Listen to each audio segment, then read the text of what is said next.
We are talking about how to make $10,000 a month as a freelance writer.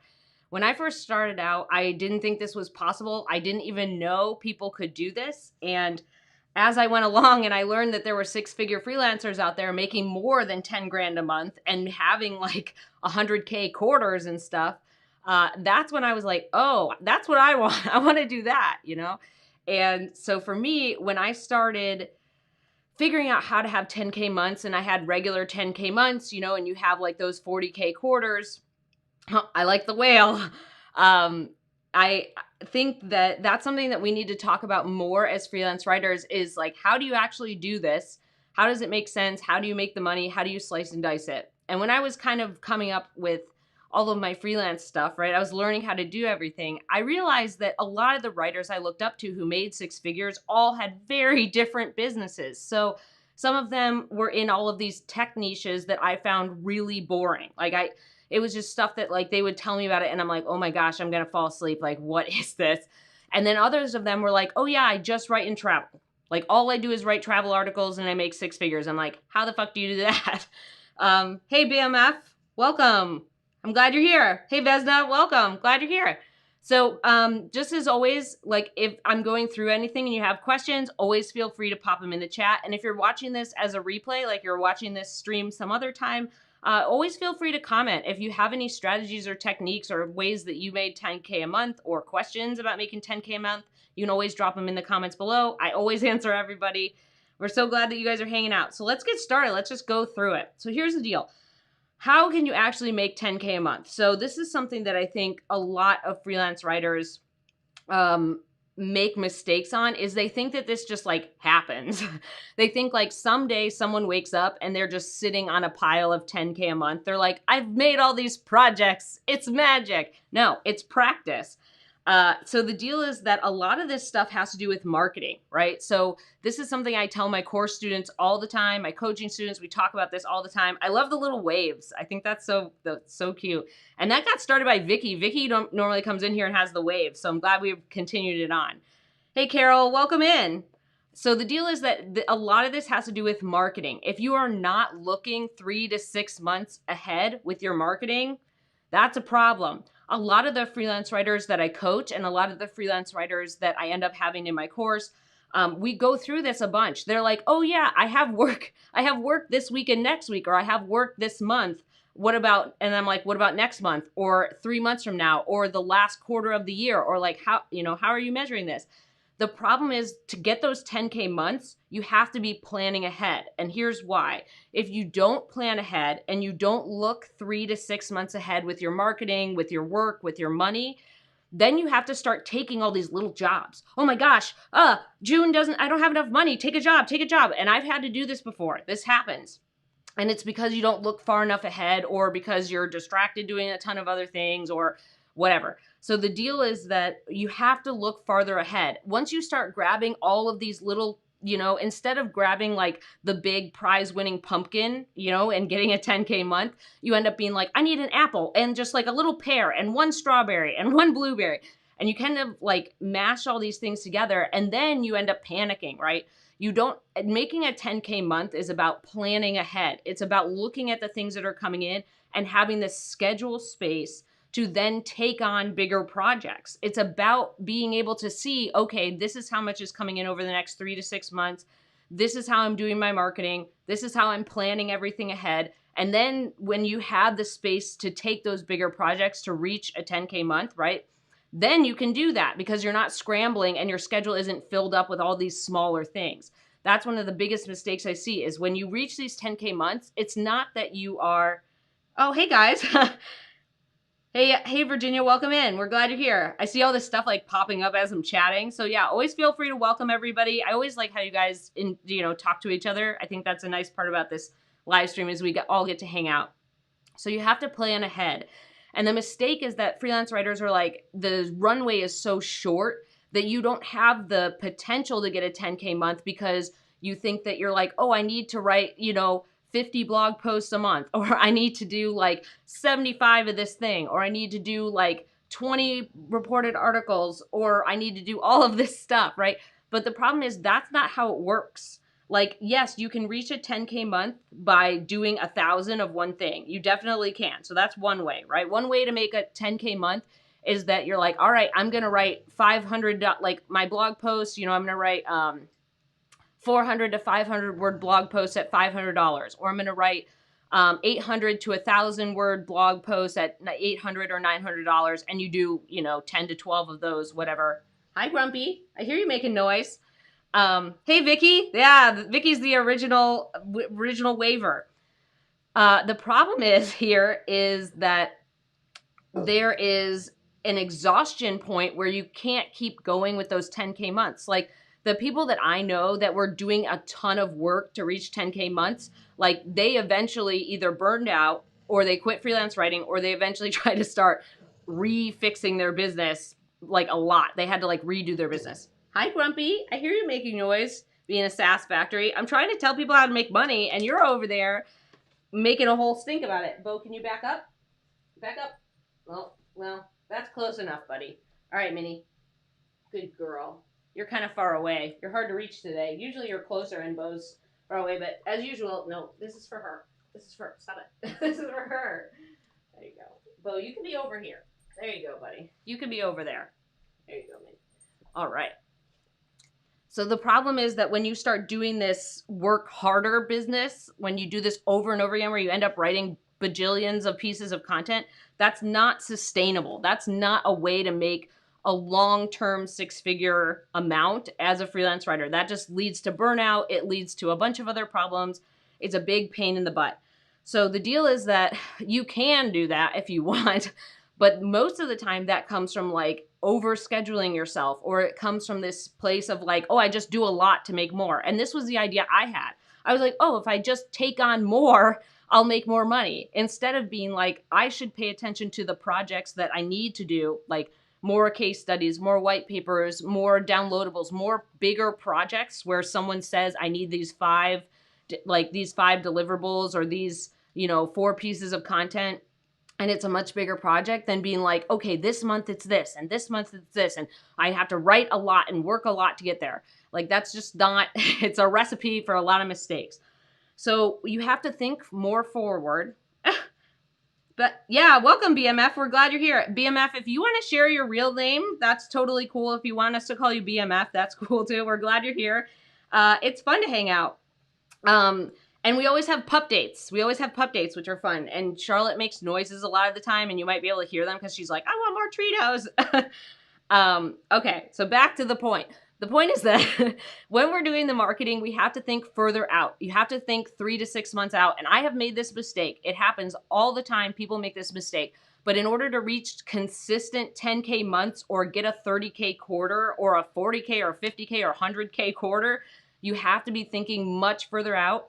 And you have to be filling that marketing pipeline. And you can't be drilling away on busy bee work. That just is not sustainable. You can't make it through a year writing like 50 articles a month. Like I don't think that's healthy. And I don't know anyone who did that consistently for more than, a couple months, like who wrote a ton of content for a few months, because it's just exhausting. It's exhausting your brain and your like mentally, physically, emotionally. It's exhausting your creativity. Then you start kind of like mushing in different styles and tones between your clients, and it's a disaster. So think further out and focus on bigger projects. You need to focus on people when you get on a call with them who say, we have extra stuff going on. Like we have other projects. Like they're not just saying like, yeah, we just need a few blog posts, or yeah, we need to do this. And I think also the landscape changes too, right? Like, I don't know, like 5 or 7 years ago, writing a ton of blog posts was like the thing. Everyone was like, this is how we get SEO and traffic, is we just write a ton of blog posts. And that's not really the case. Now people are creating more content that is longer, researched, has interviews. Like it's not just like you write a blog post in an hour and like move along with your life. Oh, which is a question we have today, which we're going to get over. But the deal is that now people are realizing they need different. I can hear you, but I don't want to deal with your growling right now. So the problem is that content is changing. People are realizing that video is really growing. People are realizing that video scripts and webinars have grown a lot over the pandemic. People are realizing that podcasting and case studies and longer form content is performing better because that's what audiences want. Yes, SEO is important. Yes, it's important to drive traffic and do all that stuff. But at the end of the day, your content is what keeps people around. It's not that it's magically SEO'd. It's the content itself that keeps people tuning in. Why do people subscribe to podcasts or live streams? It's because the content itself is really important and really useful for them, right? And if I was just worrying about SEO can keep driving people there, but you don't actually convert anything. So the way that content is kind of put together, the landscape of content is different. I can hear you. I can hear you over here making noises. Not right now. Can you lay down? Thank you. Can you lay down and be a nice little, a giant leaf?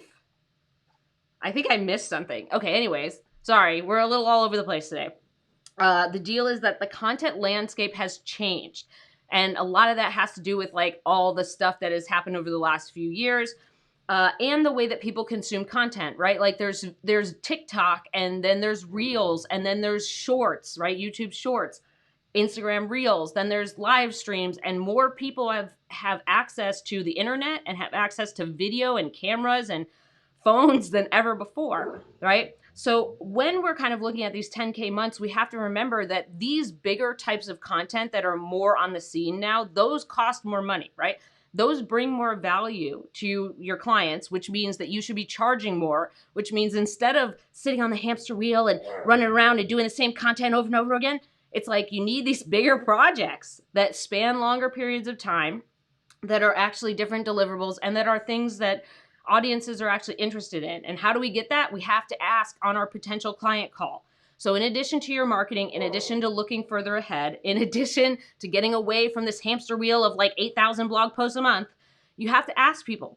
That's it. You don't know their business until you ask. So you have to get on a call with them, right? So like you send your LOI, which is your letter of introduction, which I have templates for here. So if I always talk about this, if you are looking to do your marketing better, right? Like these are all the templates I use right now. This is how I run my 6-figure business. If you go to mandyellis.com/bundle, you can get all of my templates for how I do marketing on LinkedIn, how I do marketing through email, how I do my contracts, all of that good stuff. So you go to mandyellis.com/bundle, you can check that out. And as you kind of go through these calls, oh my goodness, what a sass. No, not today. Not today, little sweet cheeks. Little sweet cheeks. She just wants to be a sass factory. No, you can't be a sass factory. So as you go through these calls, right, you send your LOIs, your letters of introduction, you're doing your LinkedIn marketing, you're growing your network, you're doing your email stuff. When you get on your potential client calls, you have to ask them, right, about like what is in your pipeline? What other projects and content items, deliverables, do you have on the horizon? Then we want to partner with those people. And this is something I talk about in my masterclass, my free masterclass that I only have twice a year. It's not coming back till August, September, somewhere in there. So anyways, the whole point is that when we're asking this, like, what do you see, right? Where are you going? We are aligning with other people who are in the same direction. That's the point. We're not aligning with people who want to just churn out content, blah, blah, blah, like over and over again. We're aligning with people who are like, our audience needs this, so our content plans are ABC, and we're doing that because of DEF to get XYZ results. Like they can map that out for you super easy. Those are the people you align with. That's how you start getting closer to 10K months. Those are the people that say, hey, we have 10 different types of things we need to get done, but let's try a case study with you, or let's try a white paper or a guide with you, and then we'll figure out if we're a fit, and then we'll sign a bigger contract. Or sometimes they just sign a contract because you have a bunch of niche expertise, or you are someone who has a ton of samples that they really like, and they're like, yes, we have these 5 things, we love your work, we want to sign this big thing with you. So we have to pay attention to those things, and you have to ask. You have to ask. If you don't ask, you're not going to know.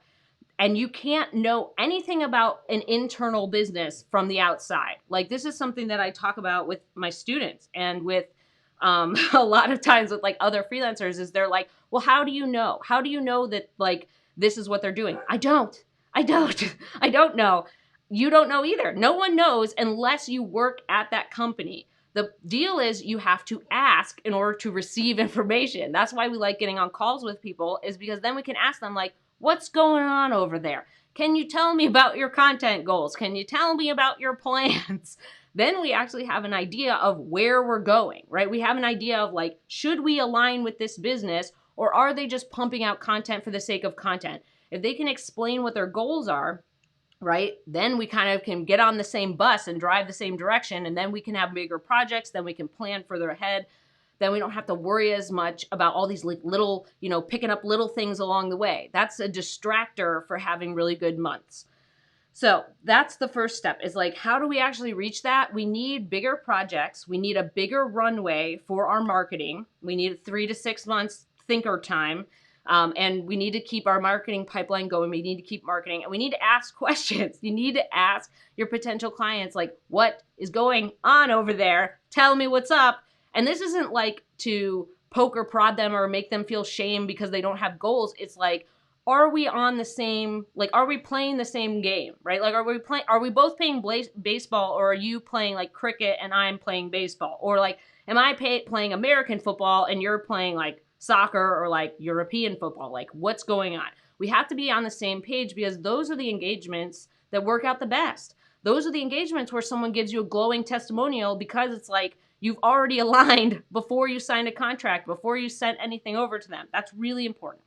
The other way that we want to talk about reaching 10K months is figuring out, figuring out the types of things that your niche needs. So for example, my niches often don't do white papers. That's not a thing I do often. Case studies, yes. Reported articles, SME, like subject matter expert type interview posts, downloadables, like any types of guides or infographics, or things that you need to show that the thing actually works, right? That's what my clients do a lot of the time. White papers are pretty rare, but I know that because I've worked in my niche. This is something you need to know to get to these 10K months, is like, you don't have to have a ton of niche experience, but you need to understand what types of things pop up. If you go look at 25, 50, or 100 different hospitality tech companies, what types of content are they creating? Write that down.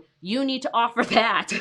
Okay? And that's the important part, is like, you could offer everything under the sun, right? But there are specific things that you either don't like or that aren't that common in your niche, right? And those are the things that we need to kind of hone in on, is like, what do they need? I'm going to offer those things, so we're already in pre-alignment, right? They read my LinkedIn, they read my website. Before they ever reach out, they see that we're playing the same game, like case studies, white papers, whatever it is, in order to know like what's going on, right? Like, there's some niches. Hi, Grumpy. I don't know if you guys can see her over here, but oh, you can't. She's sitting over here like looking at me like a sad mermaid. So there are some niches where they have taken on webinars at an astounding rate.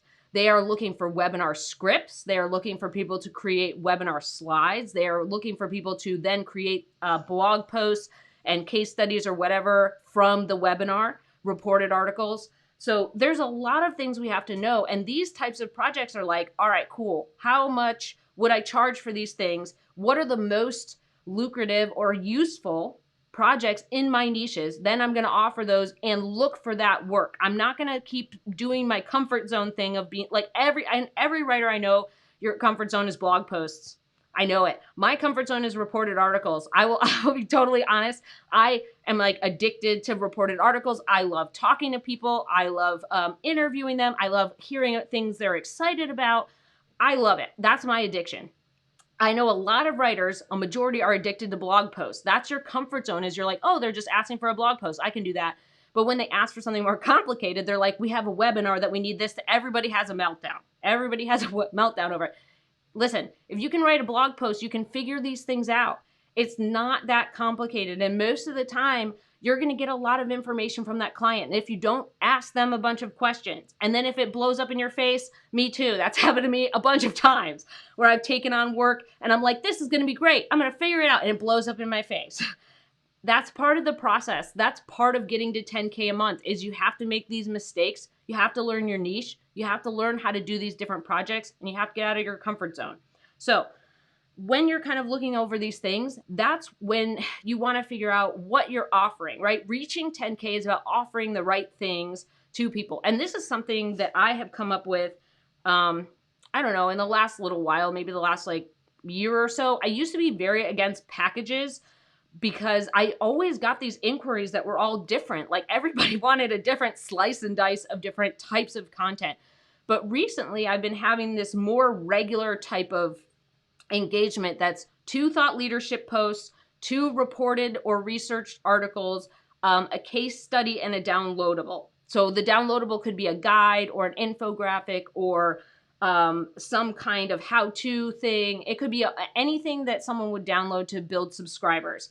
So as you kind of like go through these things, that's what I've noticed. A lot of people want thought leadership. A lot of people want some kind of reported content or subject matter expert interview or research stuff where they say, here's this crazy thing we're talking about, but it's backed up by research. People want a case study because then they can prove their thing works and real people use it. And they want something to build subscribers, right? The guide or the downloadable of some kind. This is something that I started offering and being like, this is just what I keep getting asked for. So I might as well just say when someone says, well, what kind of content makes sense? I'm like, this is what everyone else is asking for. This is what makes sense. And it allows you to test different things, right? You get kind of a smattering of content. You get to try some reported and researched articles. You get to try some thought leadership. You can post them different places. You get a case study, and those things we all know can live for like forever. They can live forever almost, but they, typically it's like, they live for several years. Like I would say a nice estimate is probably like 2 to 5 years. Like I've had case studies that are 5 years old that still exist on websites. So I wish I were a giant leaf so that you could float through life without a care in the world. So let's, where was I going with that? Anyways, the whole point of this is that you have to know what's kind of going on. You have to see what types of things you keep getting asked for and build on that. And then that can help with a 10K month. So if I'm charging for something like I'm charging 10K for 2 thought leadership posts, 2 research/reported articles, a case study, and a downloadable, let's say that whole project is 10K, right? Then that kind of, I could do that in 1 month. All of that work can be done in 1 month. If you can't, if you're still kind of learning how to work a little quicker, that's fine. Make that 2 months. At least, let's say you made a 10K month because you got a 10K project. So the deal is that we have to kind of learn these things over time, and we kind of have to adjust and learn what are our clients asking for? How would I price that? And maybe you come up with a 10K package and then you just say, here's my 10K package. Are you interested? And then you set up your payment terms, right? My payment terms, the ones that I like are 50% upfront, 50% 30 days later, because usually most of the time with my clients, like most of the work is done by 30 days later. Like a lot of times, like when I do these kind of packagey things, the case study, the downloadable, all that stuff, like most of the time, that stuff is almost done by then. So I like 50% upfront, 50% 30 days later. And so yeah, so think about that stuff. So let's talk about continuing to hit 10K. So this is, oh no, I didn't put my numbers up. Okay, this is number 2. We're going to put up number 2, and then we're going to do our pup date. Oh my gosh, Charlotte, you look like a tiny gremlin. All right, Charlotte, show everyone your skills. Can you high five? Good job. Other one. Good job. All right, Barry, good job, buddy. You're the best. All right, Charlotte, can you high five? Other one. Other one. Good job. Here you go, buddy. All right. Sometimes you got to give Barry, Barry doesn't know as many tricks. And also he's 15 and a half. So I think, we're kind of going to give him a break. All right, Charlotte, can you go fetch this one over there? Did you catch it? Oh, no, you didn't. All right, Charlotte, ready? Good job, athlete. Charlotte's the athlete of the family. Charlotte, you look adorable today. I like how your jowls are nice and silvery, and I like your little snowdrift mark on your nose and your funny little radar ear. Barry, you look distinguished today. I like how you have your sunken treasure with part of your head being sunk because you're old. All right, here you go, buddy. All right. Good job, everybody. You guys look adorable. Everybody loves you. All right, back to our thing. So number 2 here is we're going to talk about how do we continually hit 10K months. And I'm guessing that you might know what I'm going to say. You have to do your marketing, and you have to pay attention to what's going on with your clients and your business, right? Hitting 10K months is about having enough vision to look way ahead of time. You're not in this, like, that's something that I hear often where people comment, like people leave comments on LinkedIn, on my social posts or whatever, or send me a DM. And they're like, oh, well, I'm okay, you know, for the next few weeks or month or whatever. And I'm like, what about next quarter? They're like, oh, I don't know. Like, that's what we're doing. We have, in order to get to these higher up income levels, you have to have a further out vision. In order to have consistent 10K months, you have to be connecting with these clients with longer projects, with bigger projects. And that cycle can take longer, right? It could be easier and quicker to get a lot more blog post clients, right? But as we kind of go along and we do our marketing, we have stuff coming in. Let's say we have a 10K month, cool. And my expenses are much lower than that, so I can put that into savings. And now, since I've continued my marketing, right, I can wait for a bigger fish. I don't have to just take, like I said, all those little things, right? I don't have to take all those things to fill the gaps. I now have a much longer runway because I've kept marketing, because I've put out things, because I have more income coming in to wait for these bigger projects, right? To kind of have someone get back to me with more work going on, right? So these 10K months are a lot about being more diligent about how you see your business in the long run. And this is something I think freelance writers make mistakes on. They don't look at their business in the long run. They look at their yearly goals once. They make yearly goals in December, and then they don't look at them until next December. You have to continue to look at them. You kind of have to track how things are going. You have to keep marketing. Now, you don't have to always market at what I like, which is 50 to 75 LOIs a month when you're kind of getting the train going. I do my marketing quarterly, so right now I'm doing a bunch of marketing. I always kind of do it like the first month of the quarter. So I started in April. I'm still doing more now, but that's kind of the flow. Is like it changes over time, but you have to, like, when you're kind of building up to 10K months, you got to do that 50 to 75 LOIs a month. Once you get more money coming in, once you have more longer term clients, you can cut that down and you can wait for bigger fish. And as you go along in your business, you learn who are your big fish. And this was another thing that I think is helping you continually hit 10K months. I hear you. I hear you grumbling. I hear you. I hear you. Can you lay down? Thank you. You popped right back up. Can you lay down? Thank you. No, you gotta lay down the whole way. Thank you. So this is the thing, is when you don't learn which parts of the niche work for you, that's a problem. So saying things like, I write in SaaS, almost everything is SaaS, right? Software as a service, SaaS. You could be SaaS that's in mortgages, real estate, health, fitness, insurance, travel, food. If I already said mortgages, you could be in accounting. You could be in HR. You could be in biotech. There is SaaS that covers everything. So you need to figure out what works for you. And I'll give you a good example of mine. I love restaurants. I love writing about them. I love the business of restaurants. I like all of this stuff, right? Like, so I write about restaurants in the fancy way where, like, you talk about restaurants that are up and coming and restaurants doing cool stuff. And then I write about restaurants in the unfancy way, which is like how to run your actual restaurant business better when your margins are very small, right? So when I started out, I was like, I'll just write for restaurants. I will write blog posts for them. No, that's not going to work. So the deal is that you have to figure out the niche stuff. So when I was writing for restaurants, when I was trying to write for restaurants, that was the part of the food niche that, that didn't work for me. Vicky is our leader. Vicky's the leaf leader. That's fine. Vicky, you can be the leaf leader. Or the Vesna can be the leaf leader. So you have to figure out which parts of the niche make sense for you. So what made sense for me was hospitality tech. That is part of food. It is part of restaurants. But that, to me, I had the most opportunities to work with clients. I could call that SaaS. I could call it fintech. There's all these different things that overlap with hospitality tech. And then once I realized that it wasn't restaurants themselves, right? It was the things that restaurants use, which could be hospitality tech. It could be any of the things that restaurants use, right? Because there's a lot more restaurant customers for those things, right? So like platforms, POSs that they have, their different types of ways that they do payroll, the different ways that they run their business, how they, like QuickBooks or HR or whatever. There's all these tools that they use. And that's where the money of working with clients is. The restaurants themselves aren't really creating that much content, right? They're not really putting things out. They're doing different types of marketing, right? So it took me a while to realize which part of the food niche, which part of restaurants, which part of hospitality tech, which part of SaaS and fintech I liked.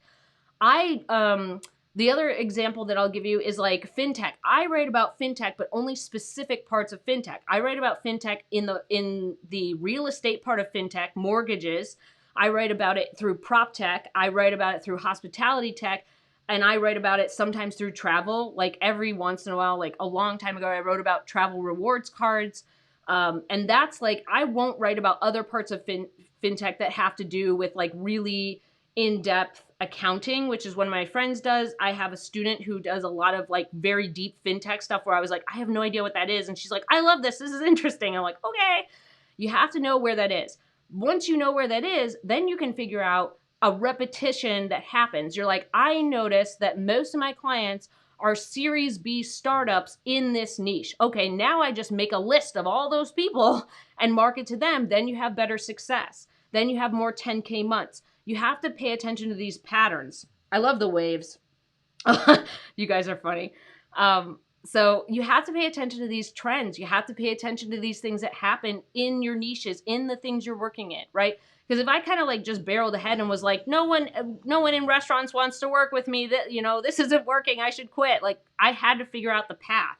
So the way to make these 10K months repetitive is you have to figure out the path that makes sense for you and the people who continue to make content, like the types of companies in your niches that will continually make case studies and bigger types of projects and downloadables and more articles, like more in-depth articles where you can charge more, where it's not just like a blog post that's like, you know, random stuff.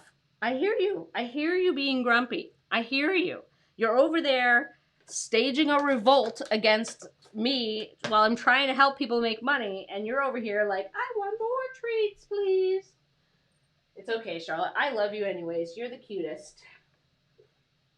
And you know what? This is kind of like training you, because like every time you make a noise, I come over here and I give you a snack. But what are we gonna do? I like the pup dates and I like having you guys here. Virginia, I'm glad that this has been helpful. I'm gonna pop your comment up really quick. She said, this is really helpful, Mandy. Good. Virginia was one of my students. So we've talked about some of this stuff before, right? But I think it's always nice to get a reinforcer. I think it's always nice to be like, oh, right, we should do that. So the deal is that you have to know where you're going to go. So I realized hospitality tech, certain parts of fintech, certain parts of SaaS, and certain parts of prop tech and real estate made the most sense for me. And I noticed, my best clients have these 4 things in common, right? They make this amount of revenue. They're startups. They usually are Series B. They're usually doing this, and they're usually this. Find all those people, then they usually all have the same characteristics. Plus, if you have these clients, they can refer you out to other clients that are in your niche. Poof, now you have more work. So the regularness of continuing 10K months is you have to pay attention to the patterns. You got to keep doing the marketing. Like you have to do it, because then you get to be choosy. There's this idea that I think a lot of freelance writers like join into for some reason, that someday they're going to do all this marketing and everyone's going to get back to them and want to work with them. That never happens. Like it never happens. It would be extremely rare that you sent like 100 LOIs and 90 people get back to you, or 10 people get back to you, like all at the same time, immediately all at the same time. Now, of course, a lot of people can get back to you, but it's usually not at the same time. Don't worry about that. Your job is to do the marketing so you can be choosy about who you work with. Everybody that answers your LOI is not always the best fit client for you too, right? So you send all these LOIs. You want the option to choose the best projects to get to these 10K months to make more money, or to have a better flexible schedule. Sometimes people want to have 10K months every other month, right? Like they don't need to make 120K, they need to make 60K. So then they work 1 month and they take a month off, and they work 1 month and take a month off. But that comes from consistent marketing all the time. So don't worry about who gets back to you, like the quantity of people who get back to you.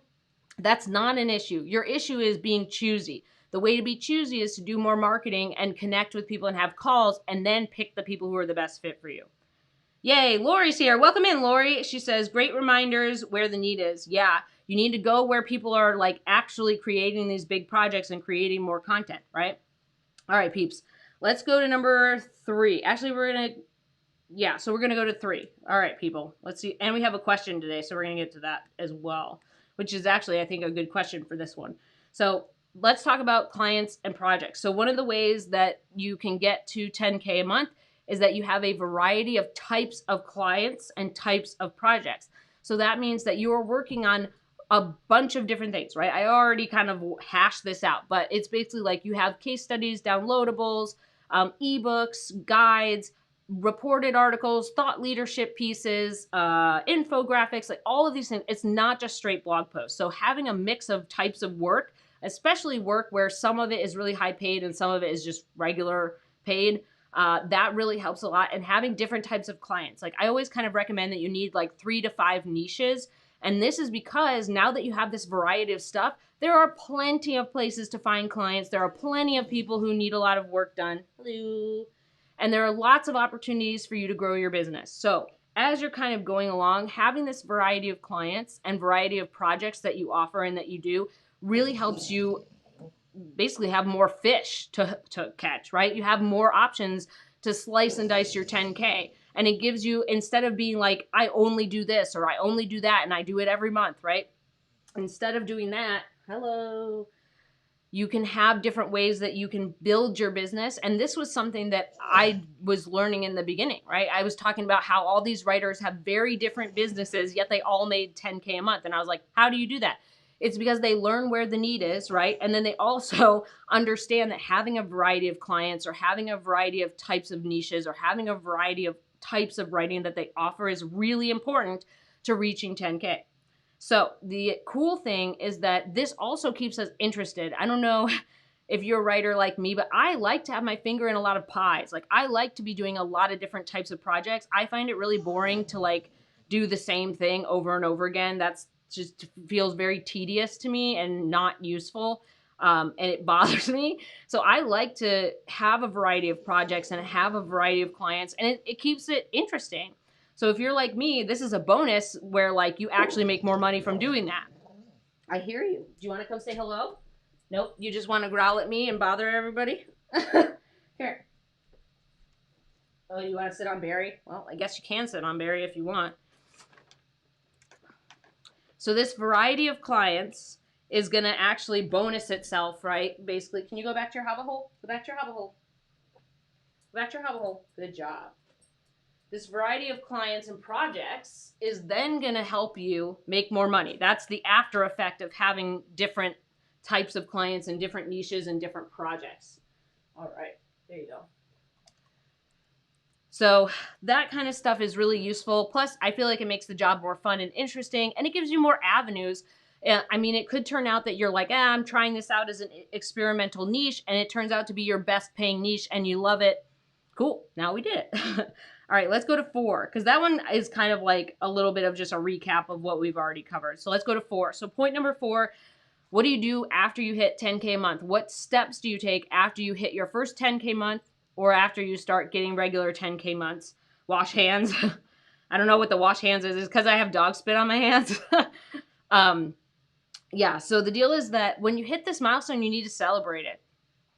This is something that a lot of writers don't do. They don't take the time to actually celebrate the wins in their business. They don't incorporate that into their personality, that they're like, hey, I did it.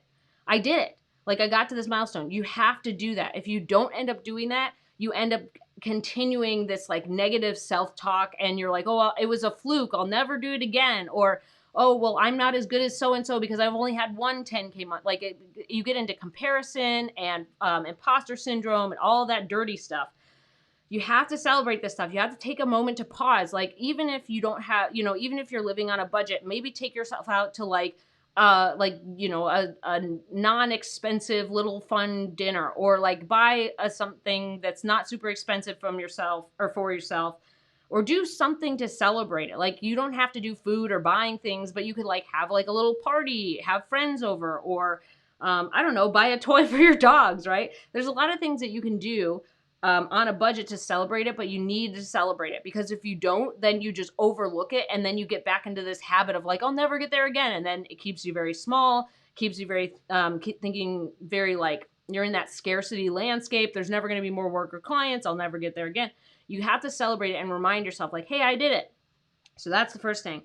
The next thing is when you're kind of hitting this milestone regularly, that comes from the planning part and being selective. So the planning part is the marketing. Then because you're marketing, now you have more clients to choose from. Then you can be more selective about those projects. And then you can pick only the longer and bigger projects that you want. And then it kind of spans out longer periods of time, right? So like a lot of the projects that I take are like 3-month projects. There are things that take a while. So I know for the next 3 months that I have income coming in, or I know that based on my payment schedule that the project will be paid up by month 2 if the project takes until month 3, right? So like a lot of times the content does get done like before the second payment most of the time. Sometimes it takes till the 3rd month. Sometimes it's regular stuff, like every month you deliver these things. There's different stuff, different types of projects. But once you kind of get this longer runway, then it's not this panic of picking new clients. It's not this like feeling of like, oh my gosh, I have to get more stuff. It's like now you have a longer runway. You're like, I already know I'm covered until Q2 or Q3 or Q4 or whatever. Then you can kind of expand it. Then you're like, all right, now I'll do some marketing. And this is how I got into my quarterly stuff, how I started doing quarterly marketing, because I know I'm covered. I don't have to do a big chunk of marketing till this. And I know if I do a big chunk of marketing here, here, and here, that I'll end up getting enough stuff to keep going. Excuse me. So when you're kind of hitting these milestones, then you get more opportunities to take bigger projects. Then that kind of builds on itself. And then it's a lot easier because the more big projects you have, the less work you have to do, right? Then you don't have to work as much. You don't have to market as much. You have a much bigger span. So as you're kind of looking through these things, one of the things I think really helps is just to remind yourself that it's not a fluke that you got to a 10K month. Remind yourself that it can happen again, and remind yourself that it's a process. So you have to keep doing these processes until it naturally kind of folds onto itself, right? Like you have 2 projects or 3 projects in the works. So you already made 30K and you're like, okay, cool. Like now I can plan further ahead. Or now I have a 5K project and a 15K project. Now I can plan this far ahead. But it's all about keeping it in perspective of like you are continually building.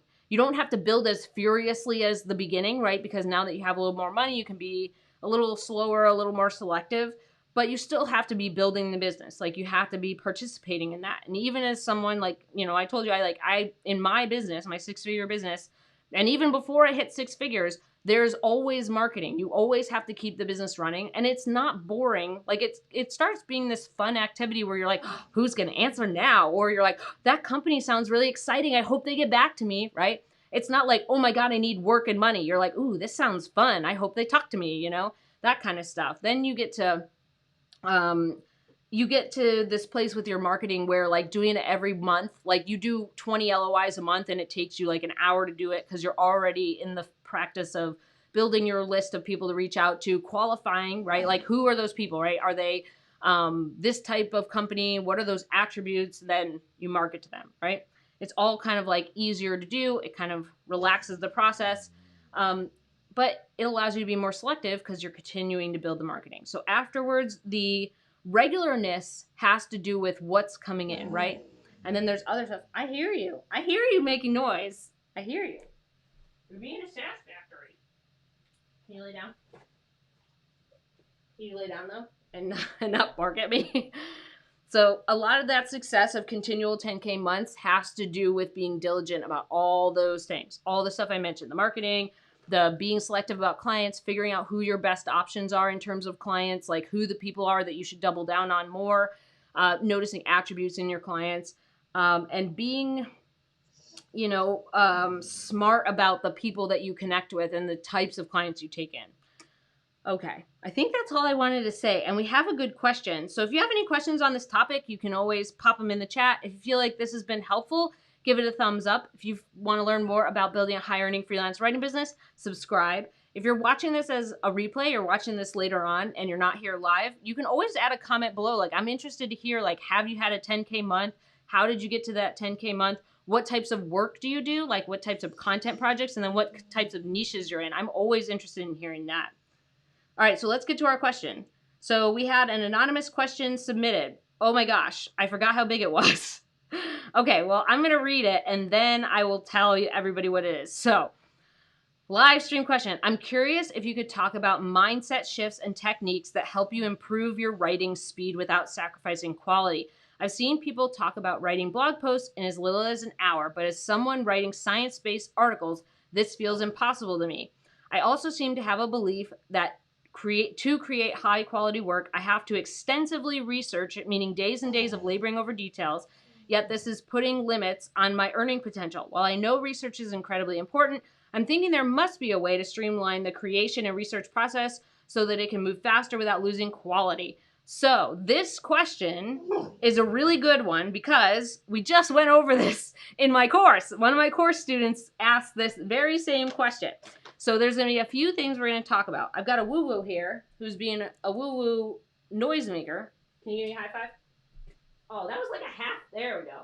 Other one. Good job. You go, buddy. All right, Charlie. Okay, so this question, I'm just going to pop it up here so I can read it. Okay, so the deal is that there are techniques and mindset shifts that we can talk about writing speed and quality. But the first thing that I want to say here is there is a very big difference between science-based articles and research articles and reported articles and a blog post that you can get done in an hour. I could write a blog post in an hour if I really wanted to on a basic subject. That's the problem, is you're not actually getting paid very well for blog posts. I see you. I know. You're a sassmatas. For blog posts that you can get done really quickly. And most of those people that I have seen that are writing those posts, they're not heavily researched posts. They're things that you can just get up and be like, I've written about this topic so many times that I could do it in my sleep, right? Like I could tell you trends that are going on in prop tech in my sleep and just write it out without doing any extra research because I've done it so many times. So the first thing here with this question and the question asker, I'm letting you know, there is a big difference between a blog post that is not super researched and it's like 5 paint colors to choose for your office. Like, okay, there's a big difference there. I think the other important thing here is something that I think oftentimes, I swear, if you are under the camera, why do you do this to me? Why do you have to go under the camera and stretch and move around and hit stuff? You just love it. You're just like, how can I be a pain today? Oh my gosh. Okay, so here's the deal. I am not a fast writer. I have never been a fast writer. I think the most articles I've ever written in a month is 20, and I even don't like doing that. I think 5 to 10 is probably more reasonable, and if I can get away with 4, I'm more happy with that. So like 1 a week. So here's the deal. I don't think speed equals quality, and I don't think there's something wrong with you because it takes you longer to write a science-based backed article where you have to do research and a ton of stuff. Like that's just not a thing. So the deal is that people can write quick. Some writers are fast. I am not one of those people. That's okay. There's nothing wrong with that. The fact that someone writes quicker doesn't mean their work is better either. So the deal here is that there are ways to write quicker, and we'll go over those in a second. But I want to make sure that I kind of mush in your mind here that speed doesn't equal quality, and that there is a big difference in having to do research and having to put things together rather than someone putting together something in an hour. Like that's way different. Like if I was if I had visited a place and then I started writing about that place, right? Like it's all fresh in my mind. Yeah, I could probably get that done in an hour. But I've had this question before. A lot of people are like, how do I get faster to make more money? You're missing the point. You're starting with the wrong premise.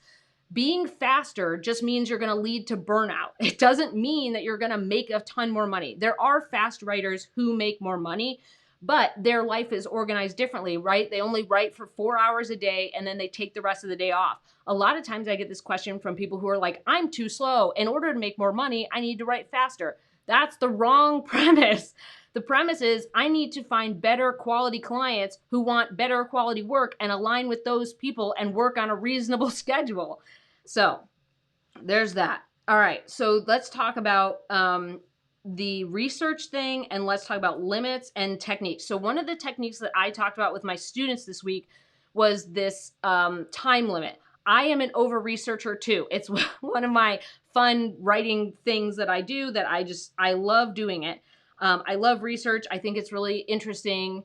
So I set a time limit. When I feel like I'm researching, like it's too much, you have a time limit. You only have this amount of time to get it done, and that's it.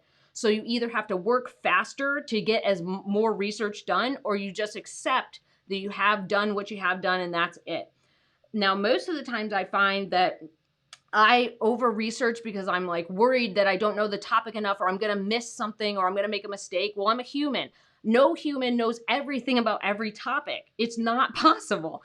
So even if you write this article and you make a mistake, that's what happens. Most of the time, if you're doing a ton of research, you should be able to hit the main 3 to 5 points. Like you come across in your research that people repeat the same 3 to 5 things over and over again. So that part, the overarching principles, you shouldn't miss. But every once in a while you'll make a mistake. That happens. So set a time limit. And I know for me that this is my schedule. One day is for research, or like that part of that day is for research. The next day is writing. The next day is editing. It doesn't always take the whole day, right? But it could. Like sometimes my research takes me 2 hours and sometimes my research takes me a long time. But typically for an article that I'm writing, unless it's like a feature, if I'm writing like a big magazine feature, that can take multiple days, but I know that that's that type of work. But if it's a regular 800 to 1,000 word article, one day is for research, the next day is for writing, the next day is for editing. And usually it's like research is whatever it is, I don't know, 2 to 8 hours, depending on how much research I have to do. The writing is 2 to 4 hours, 2 to 6 hours, depending on complexity, probably more like 2 to 4. And then editing is like 1 hour to 4 hours, depending on how much work I'm editing.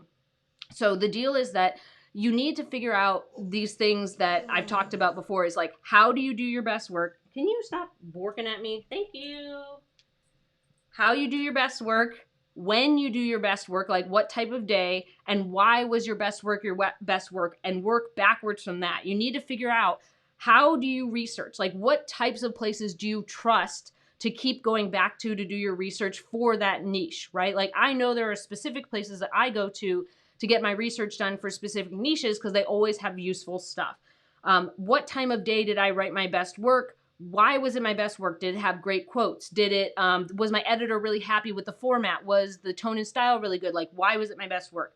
Then you work back from that. So the way you work quicker is you understand the foundations of why your work was great, then make a plan for that. Like you make a strategy. So I know that in order for me to do great work, I most of the time need a 3-day process. I know that now. Like I need a 1 day research, 1 day writing, 1 day editing, because I need to sleep to like erase things from my mind so I can look at my work with clearer vision and turn in good work. The other thing is that sometimes things are going to take longer than you think. That's part of it. But I think when you're doing this, like time thing, when you do too much research, right? You're like insecure about like how much research you're doing. You're worried you're going to miss something. Set a time limit. If you set a time limit and say, all right, I have to do all of my research in the next 2 days, you're either going to work really fast to do a ton of research, or you're going to realize that you don't need as much research as you think. So the deal when you're kind of writing in this, and I think this is someone, I don't remember exactly, but if you're kind of newer to freelance writing, part of the process is learning your niche. Part of the process is becoming this, not encyclopedia, but you have a lot of knowledge from writing these articles over and over again. And then you don't have to research as much because you start learning all of these things and you're like, I don't need to double check that. I already know it. I've double checked it 75 times already. And you start learning that you only need to do X amount of research for this type of post. So for me, it took me years, and hopefully it won't take you that long. But I didn't have processes. Like I didn't figure out how to do everything. I just was like doing it all the time. So once I figured out a process, everything kind of made sense. So you'll eventually see, like, I know that I need to look for basically this, right? Like you start saying, I know for an 800 to 1,000 word piece, I can fit 2 to 4 studies. So I need to find the best 2 to 4 studies I can in the next 48 hours and move on with my life. Or if I don't understand a topic, I need to read enough articles that I can explain it simply, because that's how you do it. Like you have to understand the complex stuff and then explain it simply, right? you have only so much time to do that, right? That's the best you can do within the time constraints, and you'll try better next time, right? So the research part, you'll learn for an 800 to 1,000 word piece that you only need this stuff, or you'll learn that you can only have 2 to 3 main points. And once you've kind of gathered that, I've read 10 articles or I've read 10 pieces of research and they all kind of hit these 2 to 3 main points, poof, that's it. Like, we're done now. You will learn that kind of ebb and flow over time. I think that's part of learning to be a better writer. I don't think that really has to do with like speeding yourself up by force. The speed comes naturally when you've done it a bunch of times. And the writers that I know who are fast writers, or the writers who work part-time, like they work 20 hours a week, but they make crazy money and they write really fast, it's because a lot of their work is like this repetitive stuff where they're like, I've written this 1,000 times, here you go. Like, it's not something where they're interviewing a ton of people or they're pulling a bunch of research or they're doing a lot of stuff, right? Their stuff is more repetitive, like boom, boom, boom, boom, boom. And that's not the type of work I want to be doing. I don't want to do like 10,000 blog posts a month and just like bang it out. Like, that's not my thing. If it is your thing, then that would be a speed thing where over time you just have written about this so many times that it's easier to move along. But based on the question, right? You're talking about a sciencey article is very different than a basic blog post. I can tell you right now, that research is really important. And the length of it is important. And remember that you are packing as much as you can into a very short word count, and that's hard to do. So when you have a bunch of research or you have interviews and you have to pack it into 800 to 1,000 words, you only get so much space, right? You're not writing a book. That's something that I have to tell myself to stop researching. You're not writing a book. You're only getting a page of a book to write this topic. That's it. And that kind of cuts down on research time. But like I said, the biggest difference I've noticed from people who write fast, like who are fast writers, is their work is often not heavy research, lots of interviews, like really intensive, like it has to be right sciencey stuff. It's just like basic regular advice, or it's things they've written 1,000 times and they don't have to submit more than 2 sources, or, you know, like stuff that is easy to kind of do. So so techniques are, you have to figure out how did you create your best work, the process, when did you do it, what time of day, and why was it your best work. That will help. That's a technique. The mindset shift is that fast doesn't equal quality. Fast is different on different levels. Comparing yourself to other people who are doing totally different work than you is not like relevant, so don't even bother. And I can tell you as someone who's not fast that this doesn't matter. Like, to me, the goal of being fast and making more money is like just leads to burnout. Like, people don't want to do that. Like, I don't think that's, most writers want to write the same thing over and over and over again for like 10 years. I just don't think that's fun. So there's that. And then the other thing that you were talking about in here, it is limiting your earning potential, because for me, I don't know if this is the same for you as the question asker, but I become like obsessive about it. I'm like, I need every piece or else I'm going to miss, or I need to do this thing or need that. And this hurts your earning potential because you're like so sucked into the weeds. You're like stuck in this little bubble and you forget that there's other work you have to do. There's other things that need to be done. So the limits that you put on your own research time helps. The deadlines that you have with your clients really help, because it's done. You've submitted it. You've done the best you can. That's the end of it. You know, the boat thing, I talk about the boat thing. I'm going to tell you again.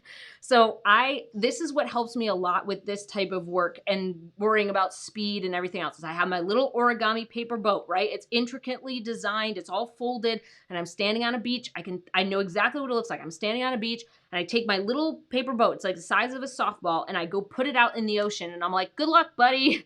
And that origami paper boat is like the representation of the article or the case study or whatever it is that I'm submitting to my client, because it's an ocean of uncertainty. You never know what they're going to say.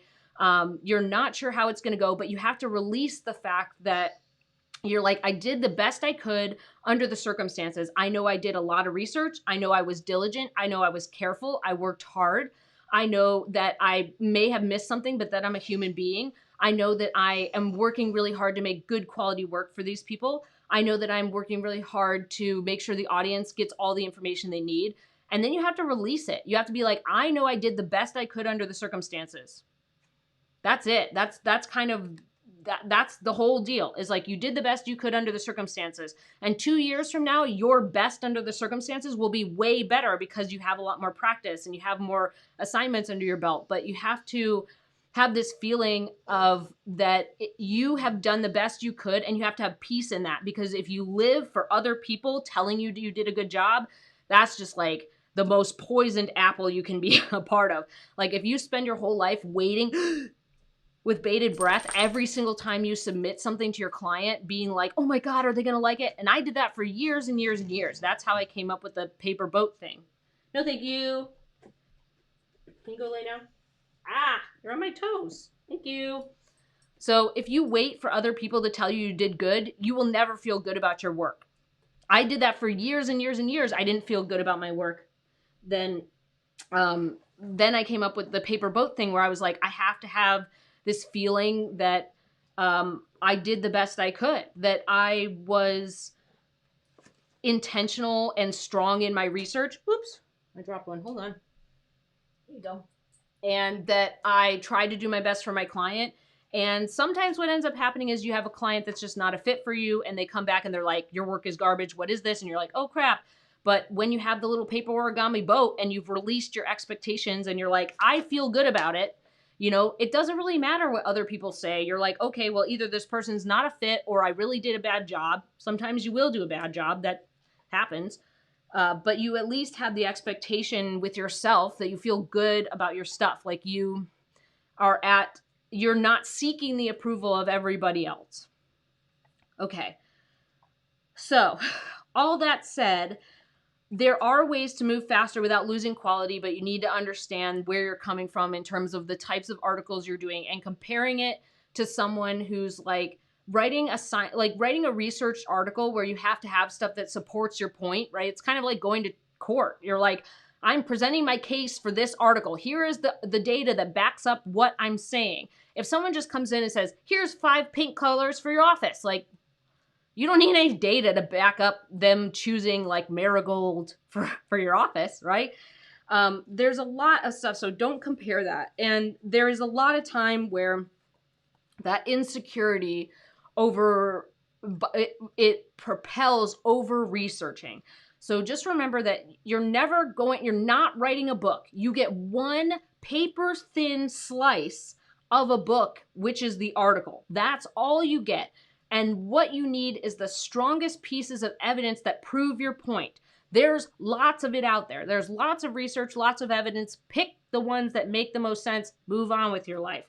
This is something that helps with the time limit, where you're like, all right, I have 4 pieces. That's got to be it. This helps with you getting a process in place for actually doing the research and starting to learn that for my niche, I like to check these 4 sites first. Then I'll go dig around for other stuff. And it also teaches you, and you learn like, how do I do my best writing? Like under what circumstances, how did I put this together? How did I organize my notes? How did I write it? How did I, figure out who was credible and who wasn't? How did I do this? When was I doing it? Was I doing it at 4 a.m. or 4 p.m.? Was I doing it with like candlelight, or was I eating a snack, or, you know, whatever? And then it's like, why was some of my work my best work? You know, you have to kind of analyze these things, and that gives you your process. I think that's all the question. It's a long question. So the mindset part, I think, is that don't compare yourself to other people. Do your own stuff. Ignore everybody else. Figure out your own process. Do the best you can. The techniques are like, you have to figure out a process. Stop worrying about everybody else who's moving faster. From my own experience, I was always the slowpoke. Like I probably still am. I was always the slowpoke. Everyone else seemed to be getting their work done so much faster than me. But yet, some of those people quit freelance writing. Some of those people hated their work. Some of those people didn't turn in good quality work, even though they were moving quickly. Some of those people went and worked for a company. Like, there's all these different things that happen.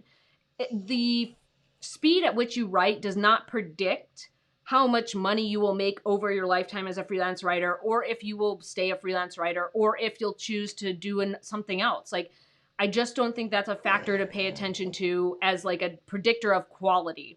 I think that there are ways to get faster, and I think you do naturally get faster over time. Like I said, like the story I tell all the time is my very first reported article took me a month. Now, the most I've ever done in a month is 20. And that's over many, many years that it took me to get to that point, right? So don't compare your journey in that to anybody else. Because if I was comparing one of the things I did early on was I would compare that 1 month. I was like, man, it took me a whole month to do this reported article. Oh my gosh. I would compare that to people who are like, I'm a freelance writer and I wrote, 10, 20 articles this month. And I'm like, how did you do that? And they're like, oh, well, of course you do this, this, and this. And I'm like, how did you figure that out? Well, it turns out that they had been working at a magazine for 5 years before that. And I'm like, oh, well, you already had experience doing that. Like, there's a lot of things where people become freelance writers from different fields. So just the fact that it's never freelance writer to freelance writer. Everyone has different experiences. Thank you for your call. Can you go lay down instead of stepping on my foot? So that's the thing is freelance writer to freelance writer doesn't equate. Like, everybody comes with different amounts of experience. Some people, like I had someone who sent me an email and has been in publishing for 30 years, right? Them being in publishing for 30 years and then moving over to freelance writing, they have a lot more experience than someone who's just out of college creating their first reported article, right? Very different playing fields.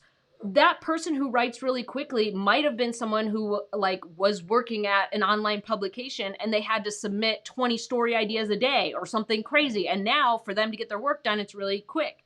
Everybody has their own little quirks. The last thing I want to say is I think you should pick out the things that make you shine. If speed's not your thing, move on. That's what I did. Like, that was what really helped me. I was like, all right, I'm not fast, but I know my work is good. All right, I know comparing my work to the magazines that I look up to or the articles or the case studies or the people, like the other stuff that I look up to, I know my work is of good quality. Let's focus on that instead of time. I know that I research very well. That's something that's interesting to me and I do a good job. Let's focus on that. I'm really good at asking questions, which I'm pretty sure is obvious to my students who I ask them questions all the time. Or I answer their questions. I like questions. I'm good at interviews. Let's focus on that. I'm good at taking complicated stuff and making it easy to understand. Let's focus on that. I'm really good at giving a brand personality and style. I'm really good when someone says, we don't really know what our brand personality and style should be. I'm really good at helping them figure that out. And I'm really good at following directions and doing the tone and style that I am asked most of the time. Sometimes I make mistakes. I'm a regular person. It happens. But I would focus on the things that really make you shine as a writer rather than focusing on speed, because I think that that's a downfall. I think that's a mistake in our industry. I think a mistake in our industry is oftentimes other freelance writers talk about making more money by being faster. I think you're starting with the wrong premise. Faster is not the key to making more money, and it's not the key to long-term success, and it's not the key to like all these things. Like, there's so many other factors that go into it beyond speed. That's not the end-all be-all. I think to create quality content, everybody has their own stuff, and that's more important. The quality, the things that you're good at, working with clients who understand the value of your content, providing valuable content, that is always more important than speed. So I just think across the industry, like, your focus should always be quality of content for the client and who the reader is, who the audience is for that content. That's the content that converts. No one cares if it took you an hour or 18 hours to get it done if the thing is converting like crazy and the audience loves it and the client loves it. That's it. Okay, thanks for letting me go on my diatribe. That was a really good question. I'm glad we talked about it. I'm glad we talked about 10K months. If you're watching this on the replay, let me know if you've ever had a 10K month, or let me know how you kind of slice and dice it, or any other questions you have. You can pop that in the comments. If you feel like this has been helpful, give it a thumbs up. If you feel like you want to learn more about building a high earning freelance writing business, subscribe. Thank you guys for hanging out. It was really fun. I know we had a couple of grumbles in here. They're both like harassing me over here right now. Can you go back to your hovel hole? Can you go back to your hobble hole? No. Okay. Well, I guess we're just gonna deal with this now because you guys are both here. There you go. All right. So we're here every Friday at noon Central Time, and we go over all things freelance writing. We have some cool pup dates, and you can always ask a question, and we can always answer them. But yeah. This has been fun. I'm glad we talked about this, and I'm glad we had that question. I think that's a really important question that a lot of writers struggle with. So I'm glad that that was submitted. All right, so I will see everybody next Friday. I hope you have a great weekend, and I hope you enjoyed the pup dates, and good luck with all your 10K months. Bye.